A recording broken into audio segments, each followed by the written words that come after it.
साल 2011 के केबीसी में 5 करोड़ रुपए जीतने वाले सुशील कुमार आपको जरूर याद होंगे।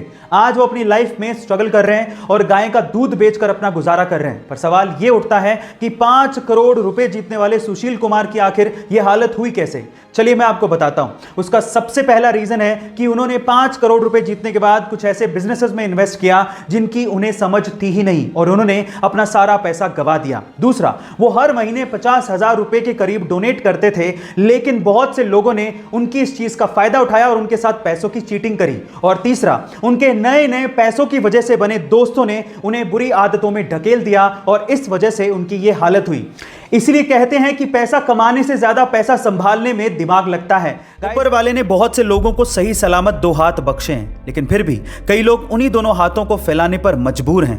उन्हीं हाथों की लकीरों की दुहाई देके अपनी किस्मत को कोसते रहते हैं। लेकिन एक बंदा ऐसा है जिसकी हाथों की लकीरें तो छोड़ो, उसके दोनों हाथ ही नहीं है, लेकिन फिर भी वो बंदा अपनी मेहनत के दम पर अपनी तकदीर खुद लिख रहा है। चीन की तरफ से पैरा ओलंपिक 2021 में उतरा ये बंदा एक स्विमर यानी कि तैराक है। अब आप लोग सोच रहे होंगे कि इसके हाथ नहीं है तो ये तैरता कैसे होगा? यही तो चमत्कार है। अपनी मेहनत के दम पर यह बंदा अभी तक पैरा ओलंपिक 2021 में 4 गोल्ड मेडल जीतकर वर्ल्ड रिकॉर्ड बना चुका है। इसका नाम है जेंग ताओ।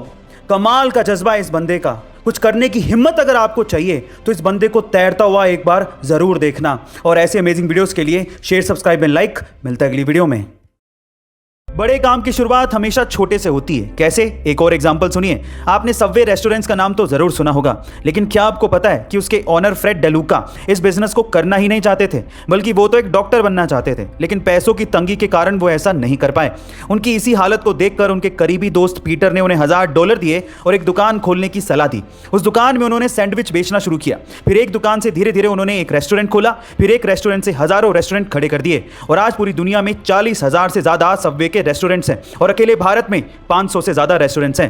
गाइस, इसीलिए कहते हैं कि छोटे से ही शुरुआत करिए, पर जरूर करिए। फाइनली टोक्यो पैरा ओलंपिक 2021 में इंडिया के खिलाड़ियों ने अब तक का बेस्ट परफॉर्मेंस देकर 5 गोल्ड मेडल समेत 19 पदक भारत के नाम किए और पिछले सारे रिकॉर्ड तोड़ दिए। तो चलिए जानते हैं इस वीडियो में कि गोल्ड मेडल भारत के लिए कौन कौन सा खिलाड़ी जीत कर लाया। सबसे पहले अवनी लेखा, जिन्होंने women's 10 metre air rifle shooting में गोल्ड मेडल जीता। फिर उसके बाद सुमित अंतिल, जिन्होंने मेंस जेवलिन थ्रो में गोल्ड मेडल जीतकर भारत का नाम रोशन किया। फिर उसके बाद मनीष नारवाल, जिन्होंने 50 मीटर पिस्टल शूट में गोल्ड मेडल अपने नाम किया और देश का नाम भी रोशन किया। और उसके बाद प्रमोद भगत, जिन्होंने बैडमिंटन में गोल्ड मेडल जीतकर भारत का सर ऊंचा किया। और फाइनली कृष्णा नागर, जिन्होंने फिर से गोल्ड मेडल जीता बैडमिंटन की एक और कैटेगरी में और इस तरह से भारत का परचम फहराया। गाइस, हमें इन सब खिलाड़ियों को सपोर्ट करना चाहिए ताकि अगले पैरा ओलंपिक में और भी खिलाड़ी भारत का नाम रोशन कर सकें। ऐसे अमेजिंग वीडियोस के लिए शेयर, सब्सक्राइब एंड लाइक। मिलते हैं अगली वीडियो में।